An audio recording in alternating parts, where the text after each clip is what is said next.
doctora Iches, Alexandra Iches, con nosotros para hablar de Omicron y sus secuelas. Hola doctora, ¿cómo está? Salud mental al borde. Feliz año iniciando. Muchísimas gracias. Feliz año, buena moza, parrandera, paseadora. TikToker también. Me encanta el espíritu y la actitud de nuestra doctora Iches, de verdad que sí. La emulo y me inspiras. Pero tú te imaginas que yo que tengo que estar transmitiendo salud mental no la tenga. No, es maravilloso. Pero se han visto casos, doctora. Se ve de todo. De crazy. ¿Viste? Sí. Doctora, cuando en algún momento pensábamos que teníamos la luz al final del túnel, hoy vemos que poco a poco se está echando todo para atrás, incluso el tema mental, por esta nueva secuela y obviamente la nueva ola que está viviendo República Dominicana, y quisiéramos conversar con usted sobre eso, o sea, Omicron y sus secuelas, las consecuencias que puede tener nuevamente si se cierra o no en la República Dominicana. Bueno, ya las autoridades han dicho que eso ni pensarlo remotamente, pero fuera de lo que pudieran ser las recomendaciones colectivas, tenemos que tomar en cuenta que hay muchas personas que van a entrar en un tema de confinamiento porque se van a infectar. O sea, obligado, sí. Fuera de si de manera global o no se va a confinamiento, de manera individual, aquellas personas que tienen contagio y en su entorno también van a tener que hacerlo.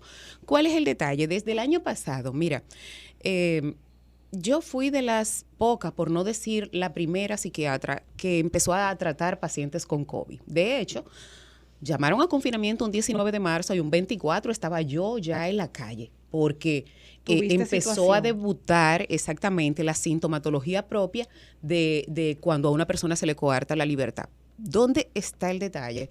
Que 2 años después del inicio de todo esto, seguimos y ahora es que van a empezar. Las secuelas en salud mental se dan frente a eventos importantes como esto, posterior a un par de meses. Yo en el 20 decía que la salud mental se iba a convertir en la pandemia de la pandemia y a mí me catalogaron de extremista.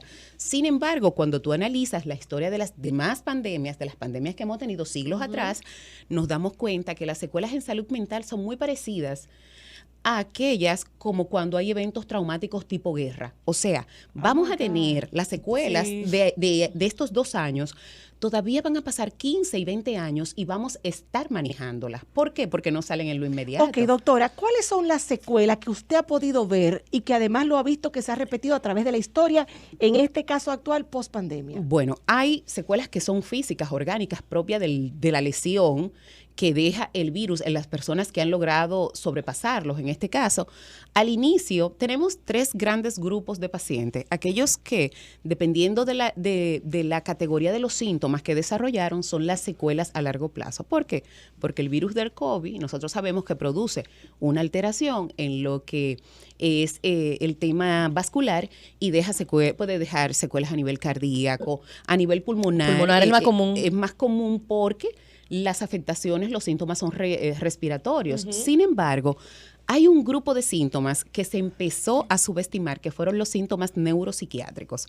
De hecho, los pacientes por el mismo confinamiento, por el mismo ingreso, hacían delirium y hacían lo que nosotros llamamos estado confusional, donde hay un estado alterado de la memoria. Producto de esa misma hipoxia, falta de oxígeno que provoca el COVID, hay personas que quedan con lesiones a nivel de cerebro que le puede dar 2 grandes grupos de síntomas. Síntomas neurológicos, en este caso, personas que han debutado con síndromes demenciales y trastornos cognitivos antes del tiempo que lo iban a desarrollar, y trastornos psiquiátricos puros, como insomnio. Todo el que le ha dado COVID sabe que queda con un insomnio. Y al inicio de la pandemia eso se vio muchísimo. Pero eso también, yo sentía que en la pandemia se veía, aparte de por el COVID, sino por la misma situación de como uno no estaba trabajando. No tengo nada que hacer, no me voy a levantar. Exacto. Había una desregulación del sistema circadiano, pero las personas que le da COVID, que le dio COVID y tienen COVID, sufren de insomnio, ansiedad. Con razón, eché para atrás. Estrés. Hay un estrés permanente, una incertidumbre, una angustia, pero sobre todo, aquellos que tuvieron sintomatologías moderadas y graves pueden ahora empezar a percibir algunas alteraciones a nivel de memoria. Se le olvidan mucho las cosas, no tienen esa fluidez con relación al procesamiento del pensamiento, de las ideas, no encuentran las palabras.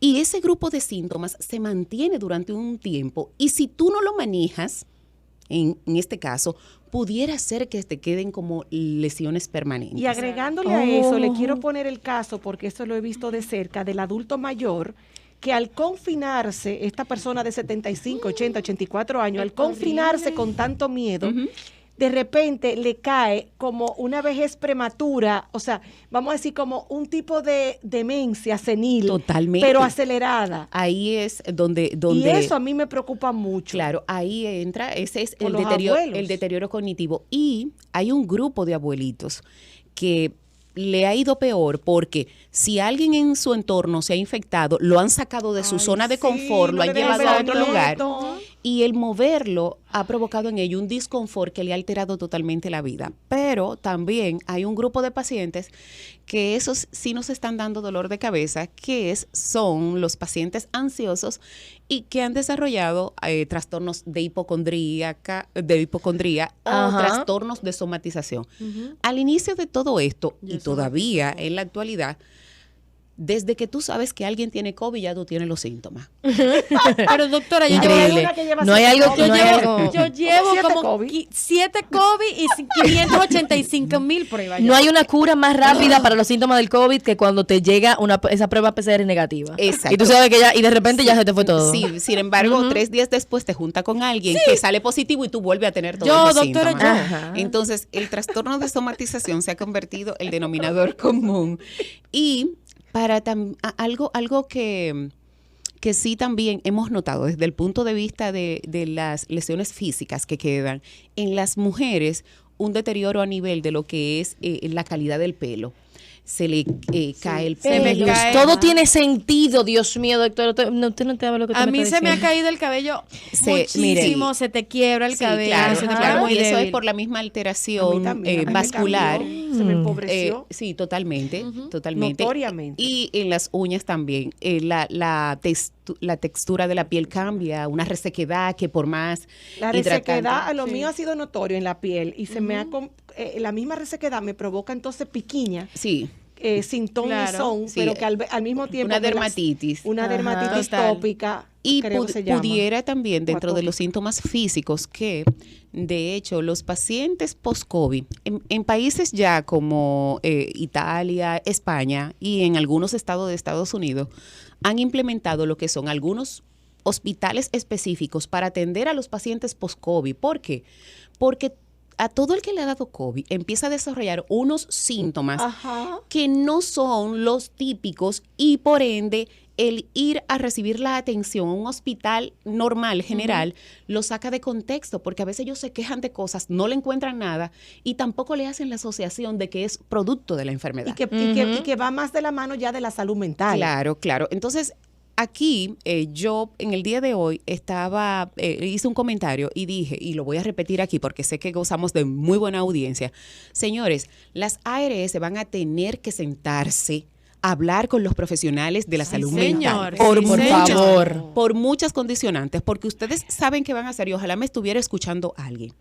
Si no empiezan a tener una cobertura en salud mental, se le va a disparar. Esto se va a complicar. La facturación de otros servicios médicos porque el paciente va a sentir tantas cosas que va a ir a todos los otros especialistas cuando en realidad lo que necesita es una consulta por psiquiatría. Pero es triste que en nuestro país todavía no haya un seguro que cubra los problemas de salud mental. Porque tenemos este tipo de temas como tabú. Te cuento, te cuento lo siguiente. Hay algunas ARS que de manera particular se han sensibilizado, pero esos son ellos, no es la asociación, no es la asociación per se. ¿Qué ocurre? Dicen, sí, cubrimos salud mental, pero ¿cómo me dicen a mí que le van a cubrir al año, entre 10 y 12 consultas. Cuando un paciente, cuando va la primera vez, lo vemos semanal. O sea, el paciente nada más tiene derecho a una cobertura durante 3 meses. 2-3 meses. Que dicho sea de paso, es por aceptación del médico, porque lo que paga una ARS por el servicio, por la consulta, ni siquiera es un 25% del costo de una consulta. Lo que a su vez ha hecho que muchos médicos buenos no estén aceptando seguros y punto. Pero tú sabes por qué es, Ingrid, porque al no pagarle el costo real de la consulta, señores, un pediatra puede ver 10 niños en una hora. Pero un psiquiatra no, un psicólogo no, un terapeuta tampoco. O sea, nosotros nos tomamos 1 hora y 1 hora y media con un paciente y como tú dices, las ARS, ustedes saben, le voy a decir a la población cuánto es que le pagan a una consulta. Son 300 pesos, señores. Ay, no, mentira. Wow. Claro que sí, averígüenlo. Ay, señores. Son 300 pesos y le quitan el 30%. Y le quitan el 30%. Pero es que claro. Casi nadie. Pero, se lo digo yo porque me hago prácticamente, hace poco me hice como un chequeo completo. Mira, muy poca gente coge el seguro. Lo que hacen es que te dan una factura y tú, si tú tienes un buen seguro que te reembolsan una parte. Pero eso depende de tu seguro. Claro, entonces, ¿qué ocurre? Pero también hay algo. Cuando el paciente, entre comillas, entiende que su seguro le está cubriendo, quiere hacer uso de sus derechos, pero ese paciente no sabe que el seguro no le paga bien a su médico. No Entonces, uno tampoco éticamente puede andar propagando realmente lo que son las intimidades y del gremio. Del negocio. Del negocio, bueno, esa connotación de negocio no, porque pero al final es un negocio, la ARS al menos. Sí, claro, ¿entiendes? La ARS sí, la atención médica no. Exacto. Entonces, ¿dónde está el detalle? Si no se sientan, señores, ahora mismo también da secuelas a nivel oftálmico. Total. O sea, tú quedas con necesidad imperiosa de irte a evaluar por oftalmología, pero ¿dónde está el detalle? Está que esas son las secuelas físicas orgánicas, las mentales se mantienen en el tiempo. Los tratamientos en salud mental oscilan, un tratamiento simple, oscila entre 8 y 15 mil pesos mensual. Imagínese usted. Aquí hay muchas personas que quedaron desempleadas, muchas. Familias que perdieron miembros porque fallecieron. Sí. Yo conozco personas que perdieron a mamá y papá, a los abuelos. Entonces entonces la secuela del duelo patológico que esa familia va a tener, la ausencia, pero también dependiendo de las secuelas. Eso permanece en el tiempo. Dependiendo de las secuelas, tú vas a quedar incapacitado o discapacitado para incorporarte a trabajar. Hay personas que producto de la lesión pulmonar no pueden hacer trabajo de grandes esfuerzos. Entonces ya no va a poder trabajar. Esto es algo muy complejo. Sí. No es tan simple a que, claro, es importante a que nos vacunemos, a que estamos saliendo, a que hay variantes, a que ha mutado. Sí, pero este es un proceso que dura. Porque todavía no se sabe todas las realidades del mismo. Y en realidad se necesita el factor tiempo, porque los virus tienen la característica, obvio, que van perdiendo su peso patógeno. Exacto. Según las personas nos vamos exponiendo, porque vamos desarrollando lo que es la inmunidad de rebaño. Pero ¿quién nos dice a nosotros que dentro del proceso, como en el 1918, señores, cuando surgió la pandemia de la fiebre española, tú sabes que una pandemia sustituyó la otra porque en el 20 vino el cólera? ¿Quién nos dice a nosotros que con el sobrenivel de exposición ahora mismo que nosotros tenemos, en un año no aparezca una pandemia totalmente diferente y se monte sobre eso? Pero doctora, es que eso lo estamos viendo ya. Apareció una nueva cepa en Francia con 46 mutaciones, que no sabemos qué va a salir de ahí tampoco. Pero forma parte de la del inicial. COVID. Claro, del COVID. Pero imagínate, por ahí puede partir muchas cosas que son desconocidas. Yo le iba a decir algo, que una cosa que a mí me preocupa, yo que soy una persona ansiosa, es que las personas ansiosas como yo y algunas que quizás no lo tienen tan controlado en este momento por la situación, estamos siempre pensando en lo que pudiera pasar. Sí, claro. Y precisamente porque uno conoce la historia y uno lee mucho, uno ve esas cosas y yo siento ahora mismo que estamos muy vulnerables. O sea, ahora mismo yo quisiera decirte que estoy tan optimista que esto se va en 2 meses, como he oído algunos expertos, y ojalá. Pero yo ahora lo que siento es que en cualquier momento puede venir algo igual o peor. Vamos a tomar esta llamada, doctora, por favor. Y yo no quiero sonar negativa, pero esos son los niveles de ansiedad que se me han disparado. Al borde. Hola. Doctora, una pregunta. Perdón que me salga un poquito del tema. Claro que no. Pero ¿cómo proporcionarle ayuda a una persona que se le atribuye con el denominador despistado? Bueno, lo primero es que ese despistado, lo que tendríamos que diferenciar es si de verdad no tiene una condición que es un trastorno de déficit de atención. Claro. Sí. ¿Qué es eso en realidad técnicamente? O sea, médicamente es eso y técnicamente ustedes le dicen despistado, eso se diagnostica, mi amor. Está en el limbo. O sea, llévalo a una consulta para explorar a ver si de verdad tiene este diagnóstico y poderlo manejar. Vamos a aprovechar para que usted me dé su teléfono para las personas que están escuchando y quieran realmente estar claros de qué está pasando con su salud mental. Igual como esta persona que llamó, que puede querer saber más sobre el déficit de atención y que eso tiene muchísimas soluciones hoy en día. Deme su teléfono, doctora. Es el 849-206-5345 y en Instagram DRA.iches con H y Z. Nosotros vamos ¿tú quieres dejar la pregunta? Vamos a la pausa y volvemos con la doctora. Sí, no, está bien. Tengo varias, pero lo que quería ir en base, por ejemplo, a la que partiendo un poquito de lo que él dice. Usted dijo que hay personas que luego de post-COVID, tal vez tienen el problema haciendo como hilando ideas o... Sí, claro. Que hay lagunas mentales que son tan sencillas que tú no te das cuenta y si tú no las tratas en el momento pueden ser permanentes. Totalmente. Entonces, yo quería ver cómo puedes una persona tal vez identificar esa diferencia para darse cuenta si necesita esa ayuda y cómo manejarlo y qué tanto tiempo después puede volver eso permanente. Cabe resaltar, Paola, que... Paloma, perdón. Que... por el hecho de que una prueba te dé negativa no significa que las secuelas no estén. Y nuestro pueblo erróneamente piensa que inmediatamente ya tiene una prueba negativa y se recupera de su funcionabilidad pulmonar y empieza a hacer las actividades que hacía antes, no tiene secuelas en otros niveles. ¿Qué ocurre? Cuando tú me preguntas que cómo ese individuo se da cuenta de que esas capacidades han disminuido, el individuo se da cuenta, pero la justifica. Y hasta que no empieza a cometer errores mayores, que inclusive llega a salir y después que está a mitad de camino dice, ¿para dónde era que yo iba? Ay, Dios mío. O va para un lugar y hace otra cosa. Se le olvida totalmente lo primario. El otro día me pasó. Empieza a hablar y pasa por la pena de quedarse en el aire. Pero entonces, por ejemplo, doctora, pero es súper preocupante porque tal vez nosotros estamos tomando ejemplo de que voy a la cocina y se me olvidó. A mí me pasó que en estos días yo estaba manejando y de verdad, literal, no sabía para dónde iba, pero yo sabía para dónde iba, pero en el momento me quedé como blanco, un lapsus mental. Y dije, ¿para dónde es que yo Pero voy? entonces, ¿cómo yo identifico? Y hay que ver mi pregunta, porque yo tengo ese problema desde antes del COVID. Eso te iba a decir. Mira, yo siento que está peor ahora. Claro. ¿Realmente fue por el COVID o simplemente una falta de... No, empeoró por el COVID, porque también tenemos que reconocer lo siguiente. Con este tema de la tecnología, nosotros hemos atrofiado muchas capacidades de resolución y de procesamiento de pensamiento. Antes, si tú ibas para algún lugar, tú te detenías a pensar cuál era la ruta que tú ibas a coger y calles alternas. Ahora no, ahora tú pones el Waze, tú pones una aplicación que te lleva y muchas veces la aplicación, obvio, se congestiona porque esto satelital no es 100% y tú dices, Dios mío, yo debí de haberme metido por otra calle. Obvio, estamos dejando de hacer ejercicios cognitivos que nos están pasando facturas. ¿Con qué? Con la no concentración, con la no resolución de conflicto, nos está embruteciendo, pero sobre todo nos está quitando la capacidad de pensar.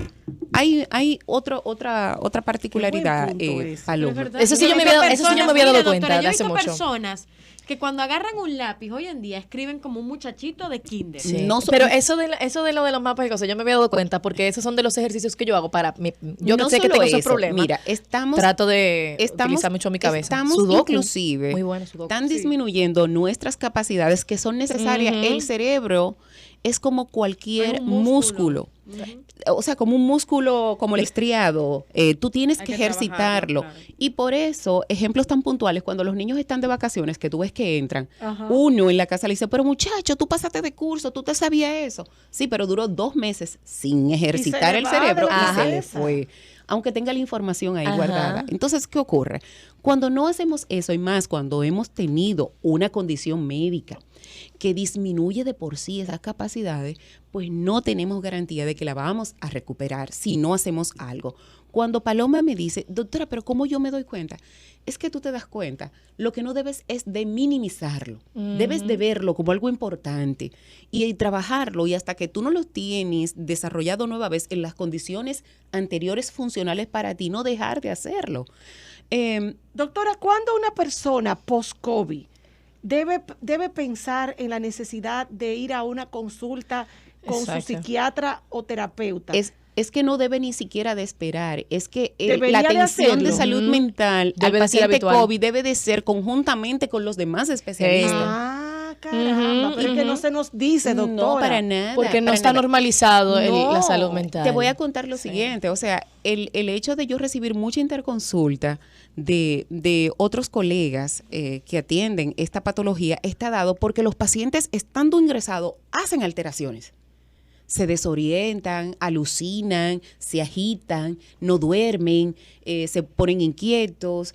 Hay muchos que por la interacción farmacológica se le tienen que suspender, cuando tienen medicamentos previos, se le tiene que suspender su tratamiento, ejemplo, para la bipolaridad, pero te hace una agitación en medio de sala. Y ya ellos se han sensibilizado con desde que ingresan un paciente, decir, llamen a ICHES. Okay. ¿Para qué? O sea que ya muchos colegas que están tratando el COVID claro. sí están buscando la ayuda de los y tú colegas sabes que, y voy a de dar la psiquiatría. Y voy a dar un testimonio porque incluso hay clínicas acá que tienen ese servicio. Cuando te ingresan por COVID, hay una sala y tienen su psicólogo para que te... Sí, señor. Qué bien. A Paola le hicieron. Sí, claro. Porque acuérdate que ellos te están aislando completamente. Tú no recibes visita ni nada y tienen muy fuerte. Pero ahí mismo se suma el estado de ansiedad y de angustia, de incertidumbre que produce el tú saber que estás ingresado por esa condición en donde tantas personas han fallecido o han quedado con secuelas mayores. Doctora, para personas que yo siento que esa secuela de el tema de la atención y demás es bastante recurrente, porque realmente he escuchado mucha gente como teniendo últimamente esos comentarios y tal vez no hilamos a que viene producto del COVID. Aparte de obviamente ir a un profesional para que lo ayude, ¿usted recomendaría algunos? Por ejemplo, yo soy de la persona, como siempre he tenido problemas de atención, que toda mi vida he tratado de hacer cosas diferentes para ayudarme. Yo juego sudoku, yo trato de no usar mapas, yo trato de hacerlo con mi cabeza. Ahora comencé a hacer boxeo porque uno tiene que pensar mucho en los movimientos. Técnicas, eso es técnica, eso es mental, más que físico. Entonces, ¿qué cosas usted tal vez podría recomendarle a una persona para que haga en su vida diaria, que puede ser como un ejercicio? Porque eso es un ejercicio. Como para cuidar su salud mental. Exacto. Antes de responderle a Paloma, vamos a tomar esta llamada, doctora. Vamos a ver. Hola. Sí, buenas tardes. Hola, adelante, mi amor. ¿Qué tal? Felicidades por su programa. Gracias. Siempre nos documenta de todo. Espérese que no le escuchamos. Ok, repíteme ahora. Le digo que la felicito por su programa. Gracias, mi vida, de verdad. Siempre muy acertada con todos los temas. Gracias. Mire, doctora, quiero hacerle una pregunta con referencia al tema. Yo soy una persona que viene de una familia que sufre de Alzheimer. Tengo 60 años, soy una persona muy activa, productiva, y a veces estoy tratando, porque como vengo de esa familia, busco todas las cosas que me ayuden a trabajar con mi cerebro. Te felicito. Le escucho a usted con referencia al COVID, que aunque a uno no le haya dado COVID, uno maneja como ansiedad. Sí. Pero hay veces como que a mí se me olvidan cosas tan sencillas. Yo trato de no forzar la mente. Yo, me acordaré más luego. ¿Qué indicación usted nos da para uno contrarrestar esa herencia familiar que viene, Ay, qué que buena uno trae? Ya. ¿Y cómo podemos trabajar con eso? Le voy a Porque contar lo en realidad siguiente. es devastador. Sí. Ay, gracias. Le voy a contar. Perdón, gracias por tu llamada. Sí, me muy uno a ti importante. y a tanta gente sí. que nos está escuchando, que como tú y que como yo, venimos de familias donde se han presentado varios casos de Alzheimer. Sí. Así que vamos a escuchar a la Hay de doctora. algo que no nos podemos librar para aquellas personas que tienen esa descendencia, que es ¿Se el puede factor. prevenir? No, hay un factor hereditario. Lo Hay decreto en el nombre de Jesús. Amén. Zafa, no quiero nada con eso. Pero hay algo que para que una enfermedad se desarrolle se necesitan 3 grandes grupos de condiciones. La condición genética, que ya usted la tiene, la respuesta misma de tu físico, de tu cuerpo, que es cuando tú debes de cuidar, no desarrollar una condición médica asociada. Ejemplo, las personas que son hipertensas y vienen de una familia en donde está el síndrome demencial, tienen que tener cuidado porque ustedes saben que la hipertensión produce algunas alteraciones vasculares que entonces te anticipa. Otro factor, por la experiencia de mi padre, el alcohol. Ojo con eso. Ya ahí entra, sí, claro, porque el alcohol produce un deterioro neurológico, pero también están aquellas que son los estresores o las cosas que tú haces en detrimento de tu salud. Exacto. Pero cuando usted dice que se le olvidan las cosas y que usted trata de no forzar la mente, al contrario, el usted tratar de acordarse de eso es un ejercicio cognitivo. Claro, porque no dejarlo, aunque genere un poco de estrés y de ansiedad, porque tú dices, Dios mío, no me acuerdo. Lo correcto es quedarte pausado, buscar cosas que te asocien a lo que tú estabas haciendo en el momento que se te olvidó eso. Exacto. Y tú vas a empezar a hilar las ideas. Pero, ¿qué necesitas? Llevar una vida sana, empezar a restringir o disminuir o anular lo que es en el caso el cigarrillo, el alcohol, la mala alimentación, tratar de dormir la cantidad de horas adecuadas porque es el único periodo en donde el cerebro descansa y puede repararse. Ese problema. Y de hecho hay personas que tienen insomnio y desarrollan sin tener ninguna condición genética, llegan a desarrollar demencia porque el deterioro que produce la falta de sueño es brutal. Eso es Vamos a tomar otra llamada, doctora. Al borde. Ahí. Hola. Sí. Hola. Buenas. Doctora, yo siempre, aunque uno, gracias a Dios, no tiene que... Pero este virus como que ha puesto a las personas así. Yo siempre, a donde quiera que andaba, con una manito limpia, con un alcohol, como que uno está paranoico, así, como ansioso. Sí. Entonces en la escuela me dicen a mí que no, porque ya nosotros sabemos ese método tuyo, que tú con esa manito limpia, con esa, pero es que yo hasta que me den la mano, no, espérate, tú el que llega a mi casa yo le echo alcohol, le echo sí, claro, es normal. Ay, pues yo te felicito. Es que uno que está yo creo que tú estás bien, hay dos grupos tenemos dos grupos de reacciones, aquellos así como tú y aquellos que han tomado las medidas de cuidado a la ligera. Toma esta llamada, y por eso estamos con estos picos y como estamos. Claro, totalmente. Al borde. Hola. ¿Te escuchamos? Buenas tardes, al borde.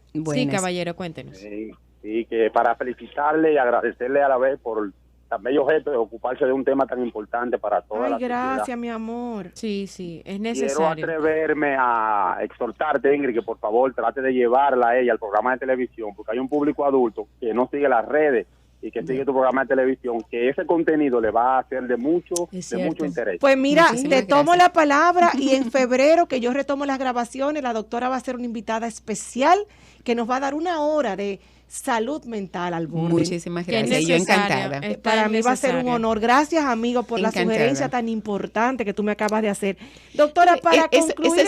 Eso es una muestra empática, porque lindo, fuera de él escuchar la información, él está pensando en aquellos demás que no tienen el acceso a la radio y a las redes. Qué lindo detalle. Sí. Es que los buenos somos más, como digo yo. Sí. Vamos a terminar este segmento, aunque la doctora se queda con nosotros. Que me dé mis herramientas de diario. Ok. Barra herramienta para cuidar la salud mental con COVID, sin COVID. Exacto. Para ejercitar nuestro cerebro. Exacto. Dentro de esas recomendaciones muy puntuales están, miren, señores, la ansiedad tenemos que aprender a controlarla. Hay dos tipos de ansiedad. Aquella que es la normal, que es la que te pone en alerta para tú resolutar cosas, y la patológica, que es aquella que te vuelve un ser invivible. Pero para esa que es normal, nosotros tenemos que aprender a racionalizarla e irla segmentando. Saber que no tenemos el control de absolutamente todo en la vida. Intentar vivir acorde a nuestras condiciones y a nuestras posibilidades para no generarnos situaciones que nos lleven a la angustia. Hacer deporte, dormir la cantidad de horas adecuadas. Dentro del contexto de tu conocimiento, todos los días intentar aprender algo.